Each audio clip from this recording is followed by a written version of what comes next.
personal project to share with you today. And as you can see, what I'm starting by doing is painting the cork part of this board in black gesso. Now, I wanted a really nice board to put all my notes and stuff on, and quite a big one, and I have this ugly brown thing, as you can see, lying around, so I thought it would be a really good or fun idea to alter it. And I really wanted it to match the chalkboard that I did a little while back, so that was my plan for this piece. So I do literally start by covering the whole entire thing in black gesso, and because it's cork, it did actually take a coat, and then I had to go back and do some extra patching up. This video, guys, was really hard to film because this board's huge. It's 23.5 inches by 17.5 inches. So at some points in this video, I apologise if I do go slightly off screen. I did try my very best to get it on and as close as I possibly could, but this thing's actually bigger than my desk, so it's kind of hanging off one side of the desk, as you can probably see from time to time.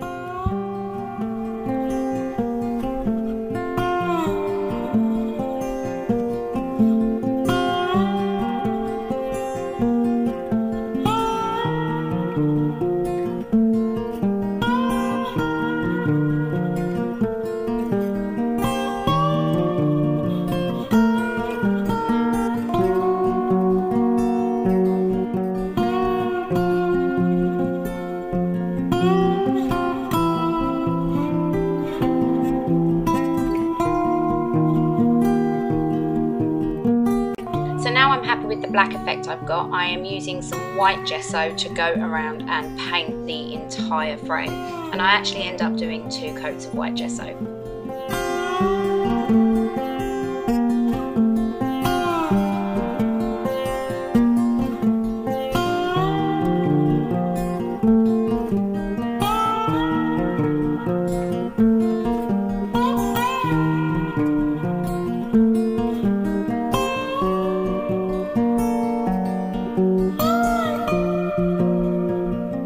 Once all that's dry, I use my stippling brush and my texture paint and go around and begin texturing the entire frame.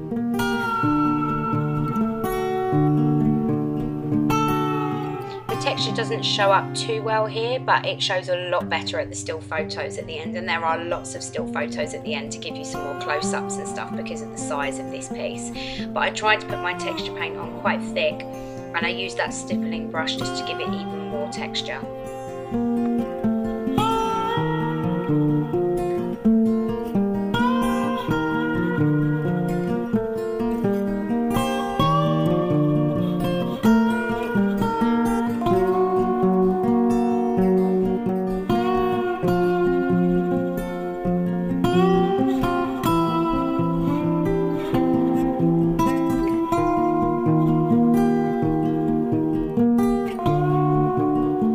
Now I'm preparing my elements, and what you can see me doing here is just cutting up some cheesecloth, and this lace here is from Saba Ali, and that's from the Suafuha Etsy store, and I absolutely love that store. You may have seen my recent haul video that I did with some items from there.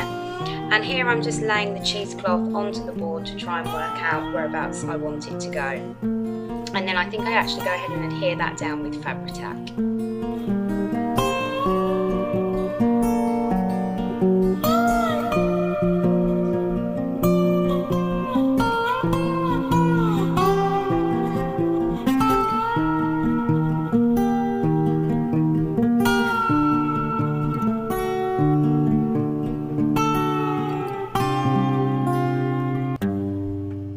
Once the cheesecloth is in place, I begin with some shabby rosettes and trying to work out where to put them. And then I revert here and I go back to the lace that I showed you earlier, and I begin adhering the lace down, and I'm just adhering that with the Fabri-Tac as well. This lace is actually a lot wider, and what I've done for my project is just cut it down to the size that I require it to be.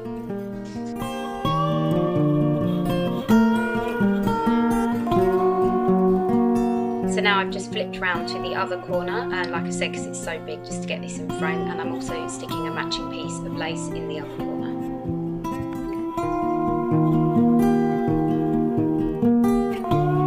So now I'm beginning to prepare my embellishments, and this very large create word is from a local arts and crafts store here in the UK called Hobbycraft, and I'm just beginning by covering that in a coat of gesso.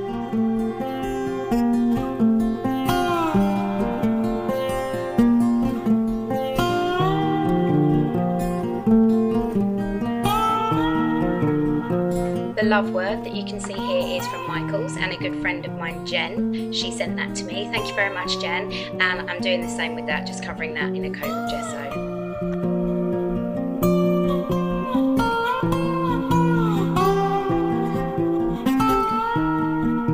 While they're drying, I've taken a number of wood pieces from my stash, and the majority of these, no, I think all of the rest of these wood pieces except for the words are from Crafters, and I'm actually painting them in white acrylic paint rather than gesso, just because sometimes the white acrylic paint gives a better coverage. I don't actually end up using every single one of these pieces, but I do use a lot of them. So I'm just, as I said, painting them in white acrylic paint, and I do actually plan on embossing them shortly.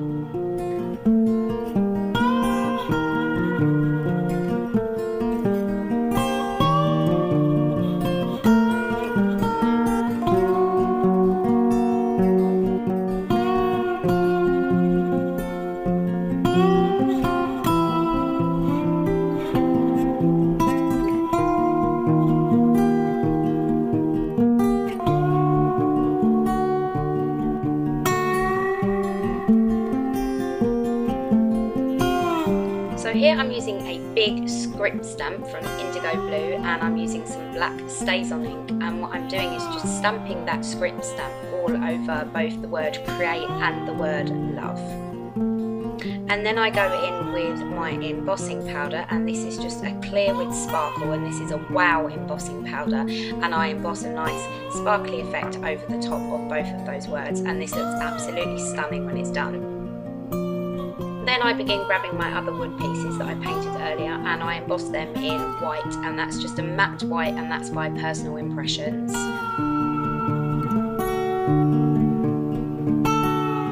And I do all of these Crafters wood pieces in exactly the same way with exactly the same white.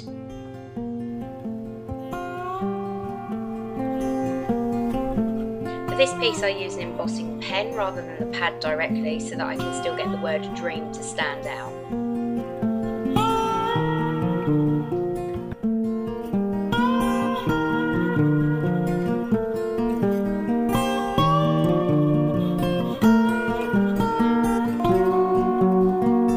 I grabbed a load of embellishments from my stash, and this rosette trim here, I can't remember whether I got this from Crafters or Suha Fuha. It was definitely one or the other. So I'm just cutting out the really pretty, these are like Chinese braid rosettes rather than the standard rosettes, and they're beautiful. So I'm just cutting out 4 of those because I decided that I'd like to use 2 on either corner. And as you can see here, I've got stuff laid out as I'm starting to work out where I want everything to go, but nothing other than the cheesecloth and the lace is currently stuck down. So now I'm going to begin adhering everything, and that big pink flower there is a Prima flower, and I just snipped the leaves off the back because I wanted them in a slightly different place to where they were. So I'm beginning to adhere everything down with hot glue. Those leaves you can see there were sent to me by my friend Leanne. Thank you very much, Leanne, they came in really handy. And I'm just cutting a bit of the lace off the bottom as I decided it was a bit wider than I wanted. These flowers here are from Prima, and I'm just arranging everything where I want it and beginning to adhere it down with the hot glue. And as you can see here, I've laid a few more things out. I lost a tiny bit of footage, but again, none of this is yet adhered, and I'm just going in with my hot glue and adhering everything into place where I want it.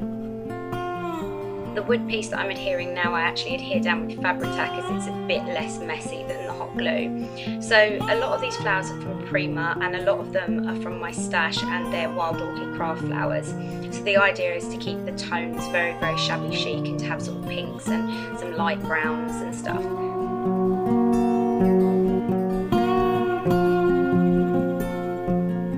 So I'm also using a lot of ink-filled forms pieces on this, and this is a resin dress form. It's just so pretty.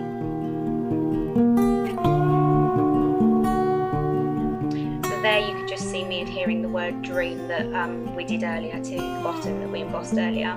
And there was a little ink-filled form resin wing that I just stuck on the top of the C. And again, I'm just going in, filling up the gaps with flowers. The zipper at the bottom there is from Prima Junkyard Findings, and that little butterfly there is from my stash, and I'm just adding a bit of gesso to that just to mute the colour of that a little bit before adhering that down. And the metals I actually adhere with Fabri-Tac rather than hot glue.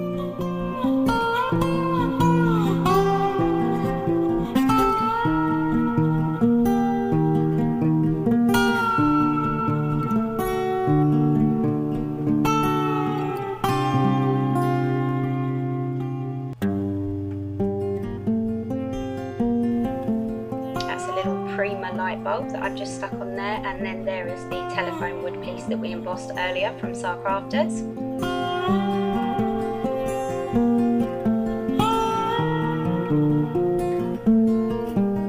And that key is just from my stash, and I'm just adding white acrylic paint dabber to the top of that just to mute the colour of that key a little bit before I adhere that down. And I think I actually adhered that with glossy accents.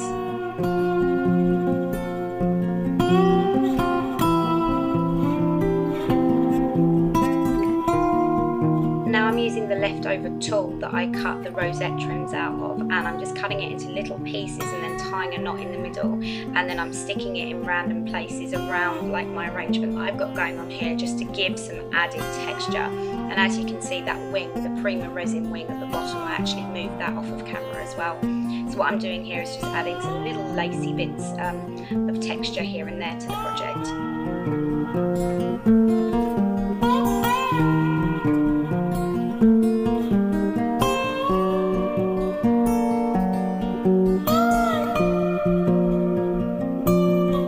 So shortly I'm going to move on to the top corner, and I actually lost some footage of that, so there's only a bit of footage, but I start again by gluing down the rosettes that I'm going to use and a big white Prima flower, and again some more of those leaves that I got from my friend Leanne, and I just go ahead and arrange things in a similar way to what I did at the bottom, but I want this cork board to be very practical, so I try not to take up too much space. Then what I did off camera is just adhere the last few things down and then go over the whole entire project, the flowers and everything, with my white texture paint and my paint dabber. So that about completes the project, guys. Thank you ever so much for watching. Please stay tuned for a lot of still photos. This looks absolutely gorgeous in person, and I'm so pleased with the way it turned out. Please comment and subscribe, and I'll be back with another project again very soon. Thanks guys, bye.